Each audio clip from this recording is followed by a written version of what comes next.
back into open Yeah. session, is that right? Yeah, we're back in open session now. Same number still. All right. Did you want to discuss this? Well, we did your performance evaluation for the year. Okay. We'd like you to look at the results, which are in that envelope. But I will also just say how much we appreciate your leadership, and how strong that you're, I know. So I'm saying it so you can hear it. I will note that you rated yourself lower than all of your board members, on average. And so I think it's important to recognize, your contribution, that your performance evaluation hopefully will help you recognize your contributions to the public health district, in particular areas of strength or your community relations, and your level of skill and expertise and the high level of performance of you and the leadership team and the district as a whole, and the growths in areas of immigrant services, and housing, which are really exciting. And so I think, and there are a couple of recommendations in there that have to do with kind of developing your peer support going into this phase of having a union at the public health district, and continuing to work on our issues of racial equity, and pathways to leadership for employees. But that's, those are the pieces. And I think we are, there wasn't an agenda item for a raise, so we would like to put it on the next agenda. It goes with a long time ago, basically what employees get, I get, this Okay. kind of a thing, because at one time Andy tried to do it higher, and I said I would not accept higher than staff if I can't, give it, so that, at that point, I don't remember if you were on or not, I can't remember, it's a long time ago, so you don't need to put it on there. Well, I think we're supposed to, I think we have to set your compensation. Yeah, 'cause Oh, okay. I thought we did last year. Yeah, each Okay, year we okay. do. I think you've told us that you won't, and we asked Amy, and she said non-bargaining unit was at 4%. Is that correct? So basically, our recommendation was to do 4%, and we asked Ruth as our legal, whether or not that should be an agenda item, and it sounded like it needed to be for next month. Okay. I think that's safest to do it, Yeah, so if that- we're going to do it, Yeah. that's good to provide that. Yeah, and we wanted confirmation from, and you can put this in the packet, whatever, what your current amount is, what 4% is, so that we'd have that for our next meeting. Make sure that the non-unit was 4%. Once we have that, we can take action in January. Okay, So, yeah. that's all. And, okay, thank you. Yeah. And just, I don't know what tonight was. I'm not sure what happened there, because I think that, must not have told them what was going on. But it's in the grant. I mean, it was always intended, but we weren't allowed to do it. So now we are. It's, I just want to, I guess this would be the communication portion of the agenda, but I'm not sure what the bargaining process looks like. I know that it can oftentimes be difficult, and that it's important to hold firm boundaries. And I worry about having an attorney who plays hardball with workers. And I think that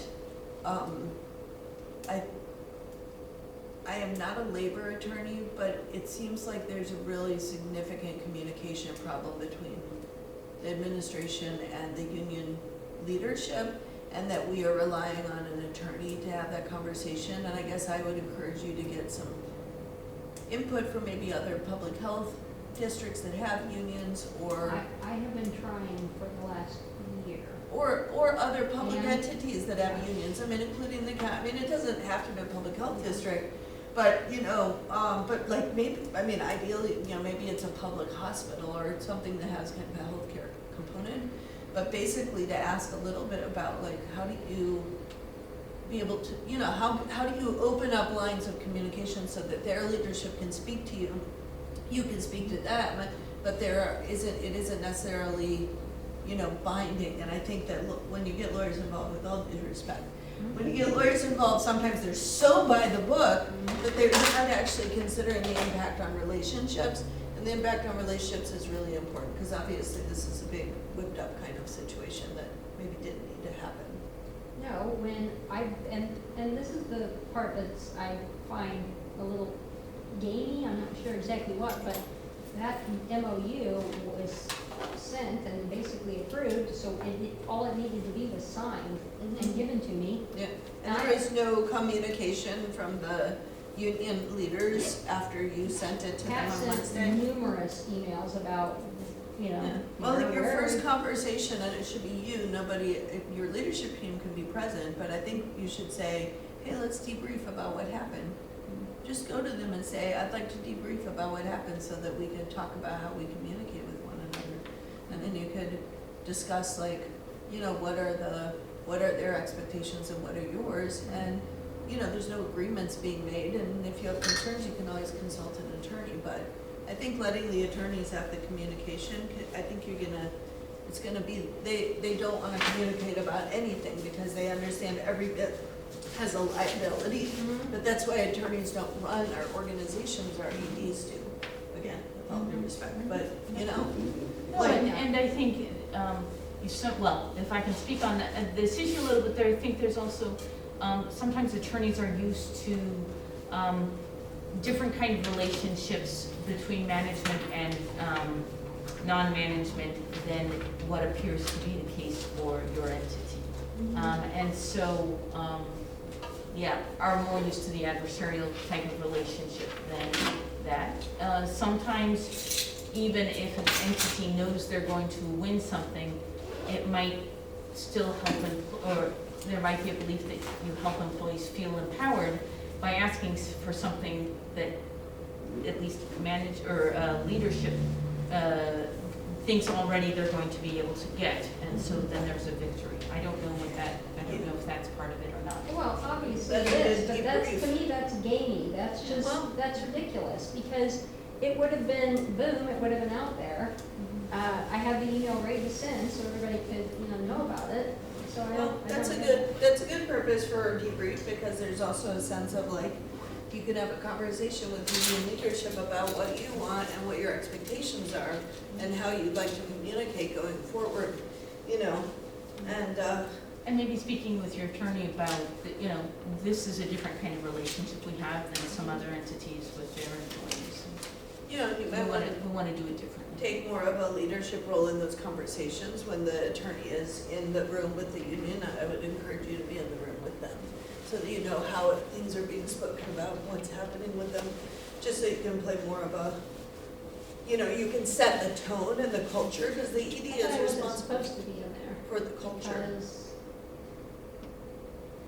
Maybe you can ask, may I be in there? Is there any reason Yeah, why if there's a is it illegal team. to? Can I not be in there? Yeah. I don't understand Yeah, why, so I think it would be a good idea, like somebody suggested, to even other just local government entities, particularly that work with AFSCME, Yep. to see what their process, because my understanding from the county standpoint, that administration is always in the room when they're negotiating. That's my well, understanding administration of the city, is, too. I'm just not. No, I think you should be. Yeah, That's what I'm saying, is if, there's no reason why your administration would be allowed and you would not be allowed, Mhm. right? So I just think that's,